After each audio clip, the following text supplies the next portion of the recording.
Hi guys, thanks for tuning in to another episode of Nuggets News. Today we've got a special guest, and that's Jeff Berwick from the Dollar Vigilante. So how you going, Jeff? I'm doing good, thank you.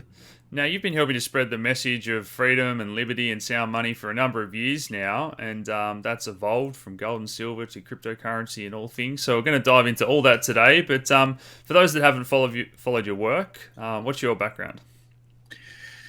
Well, I just turned 48 years old a couple days ago. So I was born in a place called Canada. I don't consider myself to be Canadian because I don't believe in any of these nation states or anything like that. I just believe I'm a human being, just like the rest of us. But I've been sort of involved in a number of things. I'm an entrepreneur, and I've been involved in the financial markets since the early 1990s. And I started up an internet company, a financial website in the 90s. And then I moved on to doing things like the Dollar Vigilante in 2010 and my show Anarchast in 2011, and then my conference in Acapulco in around 2000 and going on our fifth year. So I guess 2014 was the first time. Yeah, wow, that's you've already touched on some good points there. We are moving to a society, a borderless society, online society. Yeah, geez, we can go down that rabbit hole. But what led you down the rabbit hole initially? I guess. Oh, that's a good question. I think the first thing that really was my kind of awakening to things aren't what they say on television programming was probably around the time of the internet tech bubble collapse. I had an internet company, and it was called stockhouse.com, and at the peak it was worth $240 million. And then in 2001 it basically went to almost zero, and that made me have to look into why these bubbles happen. And I looked into a number of things, including reading the book The Creature from Jekyll Island by G. Edward Griffin. And I was like, oh, that's not exactly what they say the Federal Reserve and these central banks are. So I guess that to me was like my first kind of like, whoa, okay, so everything we've been told isn't necessarily true. The second thing was 9/11. I actually believed the official story for about a year or two. And then I started looking into it. And I was like, wait a sec, this is not what they said happened on the television programming. And then from there, I was like, okay, those are two pretty big things. Central banking and one of the biggest events in modern history, 9/11, were both not what they said it was. A lot of lies on the mainstream television and from governments and things like that, and just started looking into everything else. And I mean, literally everything over the next 15 years. And as you mentioned the word rabbit hole, everything appears to be a rabbit hole. The more I look into things, the more you find out what we're told isn't true. And then the more you look into it, you find out there's even more stuff that isn't true. And it seems to almost never end. It's just this never ending going down the rabbit hole. So, yeah, so that's generally where I'm at. Basically, what I say now is I don't believe a word I'm told anymore by anything, even close to government, mainstream media, schooling, government schools usually, and those sort of things. Literally, I just, if someone says, this is what this is what you're told in school, or this is what they said on television, or this is what the government says, I immediately just say, well, that must be fake or a lie, because everything I've looked into is literally, and people out there might be scratching their heads like, that can't all be lies. Literally every major thing that happens is not what actually occurred. For example, all the wars in the U.S., and the U.S. has been at war for almost every year since its inception. A lot of people don't realize this. They're not really wars so much as occupations now, but you go all the way back to the Spanish War. That was based on a false flag when you look into it. You look at World War I, false flag attack. World War II, Pearl Harbor, that was all sort of planned out to get the U.S. into it. And in fact, the Bush crime family was backing Adolf Hitler. The central banks were backing every side, and they just made a fortune on it. That's sort of what became the military-industrial complex, which even Dwight Eisenhower, after he was president, warned everyone about and said, this thing is a monster, and it will just continue doing what it's doing. We've been saying that ever since. Vietnam War was based on the Gulf of Tonkin false flag event. Go on and on. It just every single thing that we're told is basically a lie. And then, of course, 9/11, and then they attack Afghanistan because apparently Osama bin Laden did it. But Osama bin Laden worked for the CIA. His name was Tim Osman, and he was backed during the so-called war with Russia in Afghanistan by the CIA, and then they made all that stuff up. And like, you just go on and on. And the Iraq War, the the so-called weapons of mass destruction, which George W. Bush laughed about, along with the entire press corps of the U.S., about how that was all just a joke, and how Madeleine Albright said, "Oh yeah, 500,000 Iraqi children were killed because of our lie, but I think it was worth it." And they just continued to go on and on. These things just never seem to end. But as I pointed out, basically, if you look into anything, it's almost always not what they say it is in the mainstream media or by the government. Yeah, for me, it was doing pharmacy and working in the real world, and very much seeing that a lot of things they were telling us didn't align with what I was seeing, particularly with health and nutrition and some of the conditions I could fix people up with by using natural things or just getting their diet right. And that certainly didn't align with what was in the textbooks. And unfortunately, a lot of this does originate in the US. So why do you believe that is? Whether it's them acting as world police with all these wars, or, producing all these drugs, 90% I think of prescription drugs consumed in the US. It's just crazy, these stats. Why do you think the US has turned into this sort of nation? That's a good question. I think partially because it became so wealthy, because it was quite free up until the 20th century. And whenever you have free markets, and the U.S. was almost, except for slavery, of course, black slavery. But other than that, it was very, very free. There was no taxation until 1913. There was no regulation of anything. And the U.S. became a powerhouse that is still kind of living off of the benefits of that today. So you just look at how that has all progressed, and they I kind of lost my train of thought. What was the general question? About just the US becoming this yes, world US, police. yes. Yeah. Got it. Yeah. So yeah, they created all this wealth. Sorry, I have a million things in my head. Sometimes I forget where I was trying to go. But yeah, I think because of that, and then they really got a foothold early. And I'm talking about, even the U.S. was based on Freemasonry. If you look at the entire layout of Washington District of Criminals, D.C., it's all based on Freemasonry. It was a bunch of Freemasons. That's who the so-called founding fathers of the U.S. were. And they essentially were there since the beginning. So they kind of, I guess what happened, if I had to think about it, is they discovered the New World. Columbus, who I don't even know if he even went to the U.S., is all lies. But he obviously didn't discover it because there was already people there. And then whoever goes there and they're like, oh, are we in India? And they're like, no. And they're like, we'll just call you Indians. And it's just everything's just BS. We just went through Thanksgiving, which is basically genocide day, and everything's a lie. But they really, I think the powers were there before. They were there in Europe, and it all started. The Illuminati was founded the exact same year as the U.S., 1776, and it was actually founded in Bavaria, Germany. A lot of stuff actually comes originally from Old Prussia, or what's now today called Germany. Even the royal family of England is from Germany. Most English people have no idea. Like I said, it's all lies.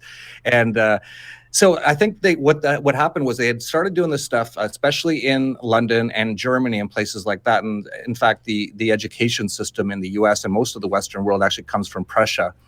So a lot of the stuff started there. And then I think what happened is, once they discovered North America, or America as they call it, and they really put all their stuff into place there. So this has been going on for a long time. Even the founding of the Federal Reserve on December 23rd, 1913, the same year the income tax was put into place. So they decided from a very early stage that this was going to be their new place to have all this sort of, whatever you want to call it, fascist, almost communist, very controlling, large government, big brother. And of course, the U.S. government is by far the biggest government in the world today, the biggest terrorist organization. So yeah, I think it started there. And it's just been decades and decades now of really just co-opting everything in the U.S. And I think for whatever reason, they've really focused a lot of their propaganda and stuff on people in the U.S. So a lot of people today in 2018 live in the U.S. and actually call it the land of the free. It's one of the least free countries in the world. So they've done an amazing job of propaganda. And I think, too, what happens is that a lot of people in Europe, they've been around for a long time with their families and their traditions and everything. And they saw, and like the Jesuits were kicked out of Europe so many times. That's one of the secret societies, along with the Freemasons and all those sort of things. And they saw what was going on, and they fought back against it quite a bit. And even still to this day, like if you go to Germany, you go to a doctor, a lot of the time he's going to tell you to eat an apple and go for a run, which is what he should do most of the time.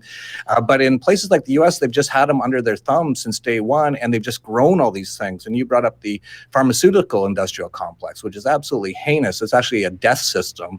It's meant to keep people sick and to kill them eventually, but only once they run out of money, basically.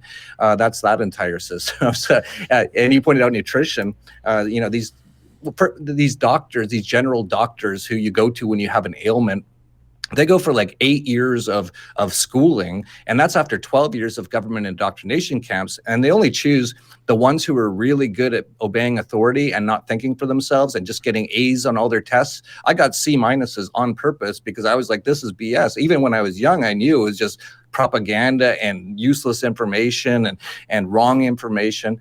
But so they pick the people who are really good at memorizing all the information and not thinking for themselves. And most of those become doctors. They go for 8 years. And in that entire 8 years, I believe it's less than 1 day they spend on nutrition teaching them out of 8 years. You do the math, 8 years times 365 days. That's 24,000 something days or more. They spend less than 1 day on nutrition. And basically the entire thing is to get everyone on these chemicals, which rarely fix actually the problem. They actually just fix the symptoms. So people go, oh, like my head hurts all the time. They're like, take this pill and take it forever. And it actually doesn't figure out why your head hurts. It actually just makes you stop feeling that pain in your head until it gets worse. And then you go back and they go, oh, now this thing is spread all over now. So now take these pills. And it just goes on and on and on. So you have a fishing tackle size box of pills, which a lot of people in the US do today. And eventually they kind of run out of money and die. And that's the whole plan of it. So yeah, like every single sector of of things, whether it's the pharmaceuticals, whether it's education system, that's an indoctrination system, whether it's economics, which they teach in colleges, which is actually communist Keynesian economics, which has nothing to do with free markets or anything like that. It's actually how to control people through the economy and through the issuance of money. And it just goes on and on. I think it all comes back to money and greed, though, whether it's the pharmaceutical industry or the banking system. And I think we've almost gone full circle now where it's going to come back to haunt them in terms of Medicare and Medicaid and aging population and so many people that are sick now. And the government has to pick up the bill for a lot of these medications. And the banking system and wealth inequality has got to this point where they're talking about universal basic income. So it's these big private corporates that are making all the money, and all of a sudden it's coming back to strain governments. So I'm so interested to see how this is going to play out, because for the first time we've got these aging demographics and so many people that can't afford the basics of living and all that. So what are governments going to do? And we're already seeing them talk about this universal basic income.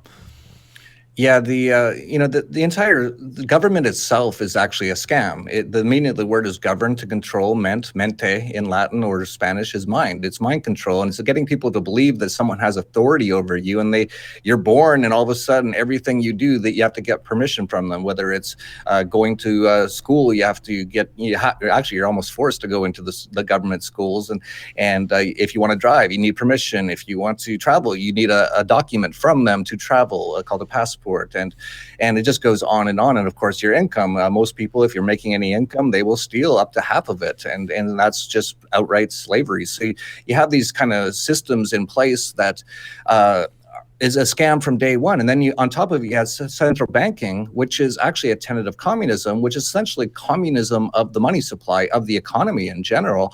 And it destroys economies, and it does that on purpose. And so we go through all these booms and busts because of the central banks, and they say they're there to stop it, which as usual is a lie. They actually create those booms and busts. So you have, the whole thing is based on a lie. It's based on debt, which is what central banking is.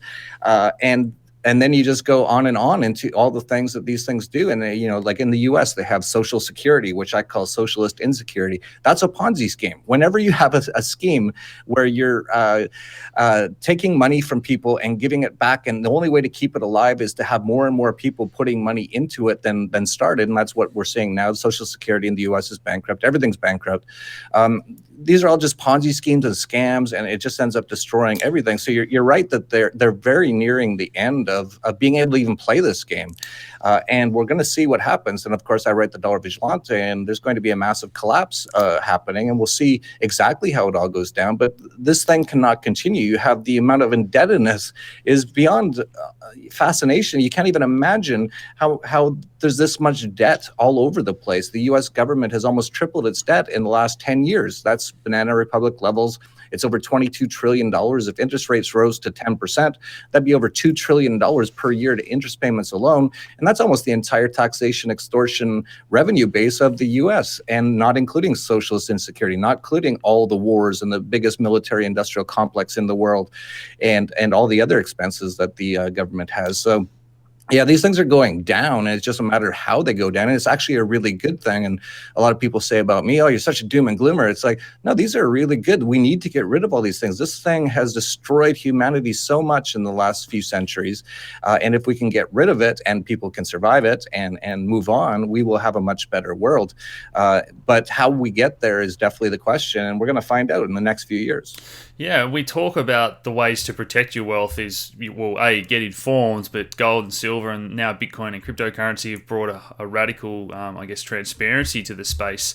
There's a group of people in Australia that are really pressuring the government to bring our gold home, and they can't get a straight answer. We've seen the guy go to Fort Knox a couple of years ago and say, yeah, all the gold's here, I've seen it, and there's no real evidence. I actually think that the blockchain and transparency is going to change all that. We have these actual gold-backed cryptos that are doing physical delivery, and if it gets to a point where they can't actually get gold, just like we hear the gold and silver miners saying, why are we selling at a loss? Why is this guy on Wall Street determining the price of this thing that we're mining and putting all our energy into? So do you agree with all that? Yeah, absolutely. You brought up Fort Knox. That's another big lie. The total amount of gold in Fort Knox. Well, first of all, the last time it was actually audited, I believe, was over 50 years ago. And so knowing government and knowing what they do, if you haven't even had an outside audit of it for over half a century, I would assume that it's not there, or it's already been sold, and it might still be there, but it's not owned by the U.S. government anymore. But even if it was, and this is just off the top of my head, but I believe if you calculate the total amount that they say is in Fort Knox, I believe it's under $100 billion worth of gold. The current expenditures and deficits of the U.S., it's over $1 trillion per year in deficit. That's money they're borrowing and spending already. So if there's 100, or I have to look it up exactly, but it's no more than a couple $100 billion, that would last the U.S. government 1 to 2 months of expenditures. So this idea that the gold in Fort Knox, first of all, a lot of people still think that's actually backing the U.S. dollar, but it isn't. It was actually taken off of the semi-gold standard on August 15th, 1971 by Richard Nixon. Before that, in 1933, gold was confiscated by the U.S. government in the lands of the free. Personal people were not allowed to own gold until the 1970s. Before that, the Federal Reserve was founded. So there's no gold backing behind the dollar, and there's high doubt that there is even any gold in Fort Knox. And you pointed out that it was 1 or 2 years ago, maybe 3, that one of the Treasury secretaries from Goldman Sachs, of course, because there's some people who still talk about it. Most people are so on pills and watching their bread and circuses, their football games and all that, and working 3 jobs to survive due to the taxation, inflation, and regulation, that most people have they have no education because they've gone to government indoctrination camps. Most people don't even know what Fort Knox is anymore. But for those that still do, they decided, let's have the Treasury Secretary drop by and just confirm there's still gold there. And he was there for like 5 minutes. Like, I think he looked through the window or something, and he came out and he went, yep, there's still gold. It's like, well, you should actually count it though. And we're supposed to just take your word for it. It's beyond ridiculous. If you actually see what's going on, it's actually hilarious that people believe in a lot of these things. But yeah, so these systems are going down. The Fort Knox is a joke. Everything's a lie, like I said. I think we're going to get to a point where if you're the US and I'm China and Russia, and you just keep giving me this money that you've printed out of thin air for my resources, for my oil, Russia controls a lot of the energy resources now. I think we're getting to that point where A, they're starting to hoard gold in their central banks, but B, why are they giving up their economy and their citizens' labor and everything just for this piece of paper, or not even a piece of paper anymore. They're pressing a button on a screen to print more money to buy resources off the rest of the world, and the rest of the world is going to get sick of it, I think. Yeah, absolutely. And that's going on right now. And that's why we were at the dollar vigilante. I started in 2010. I said by the end of the decade, the dollar and all fiat currencies will collapse. And I think we're still on track for that. I know there's only about a year and a bit left, but I think we're right about there, right about now. And you just look at you look up right now, Russia's actually sold most of their treasury bonds and have been buying gold like crazy. China, very similar. So a lot of these other countries have begun just to move away from the dollar. So many people, people at like Morgan Stanley and World Bank people, they're all basically saying, and no one pays attention anymore, but they're all saying that the dollar is basically dead. In fact, it actually died on August 15th, 1971, because what happened was, the dollar was supposed to be backed by gold. It was only for central banks. It wasn't for regular people, because Americans living in the land of the free couldn't own gold at the time.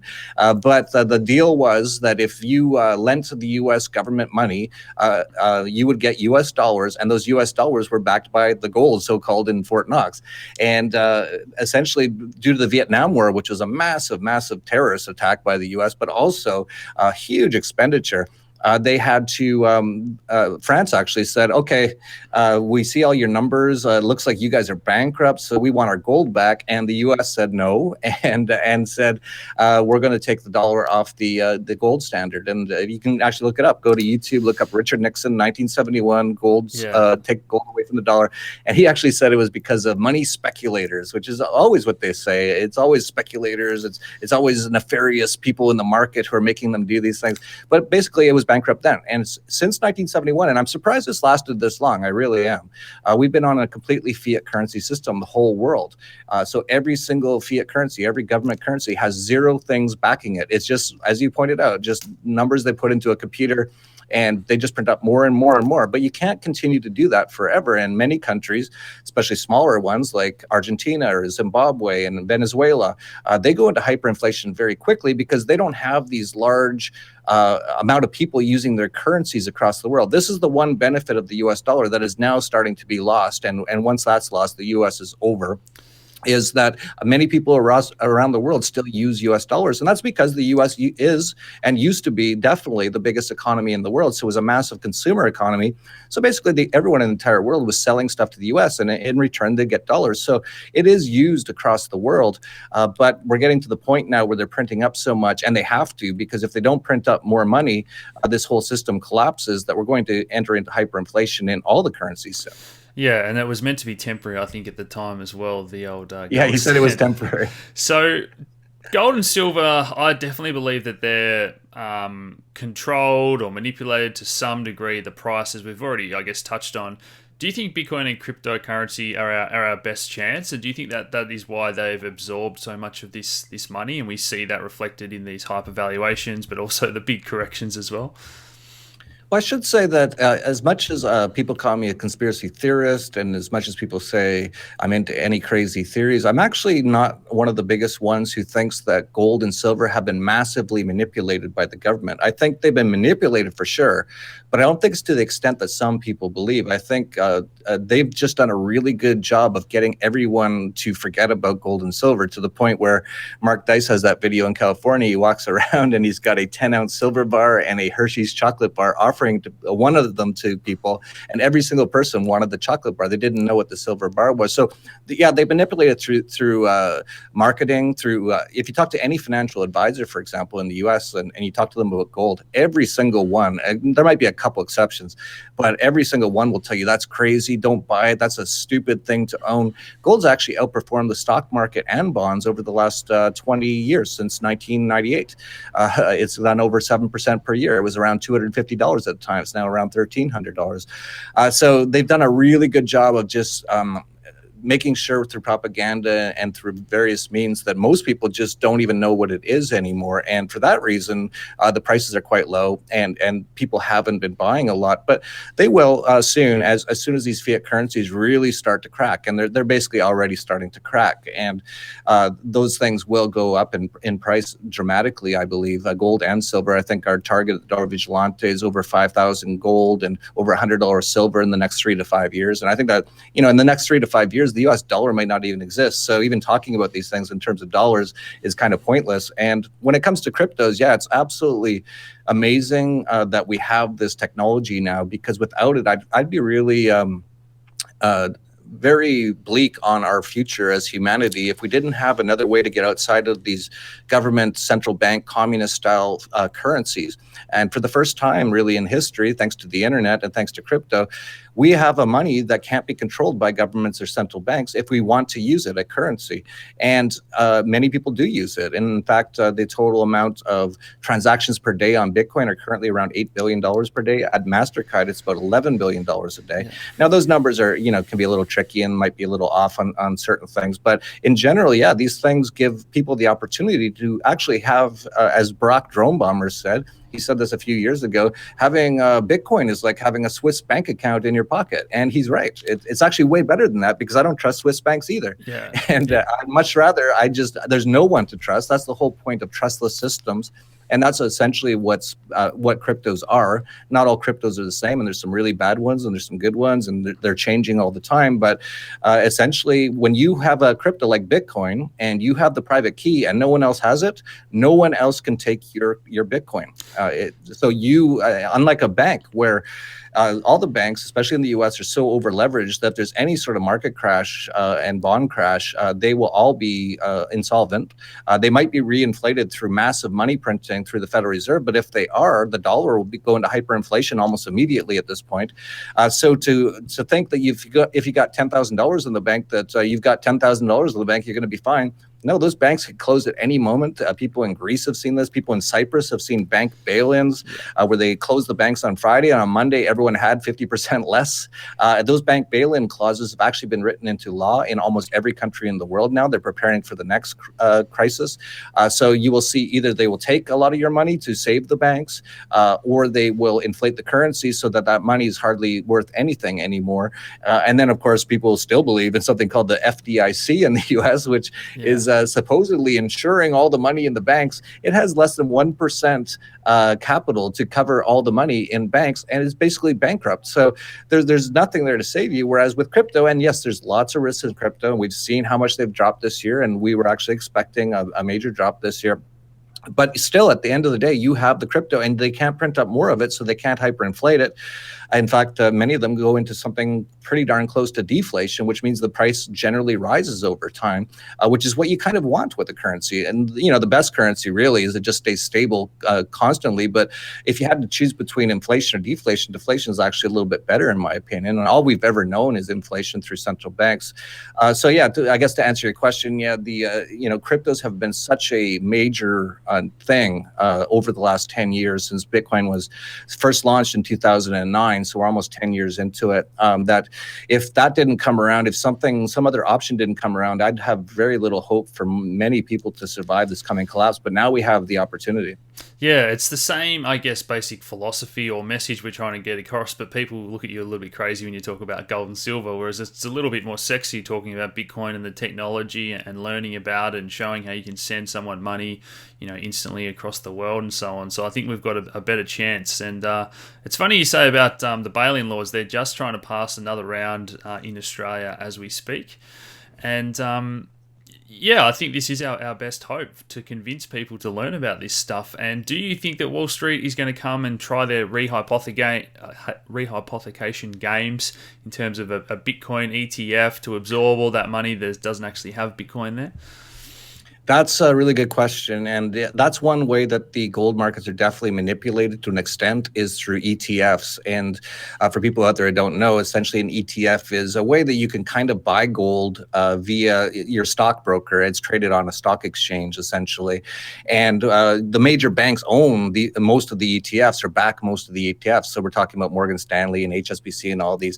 And it's been basically proven that they only have a small amount of gold compared to the amount that they say they have, or that you're supposedly buying when you buy the ETF.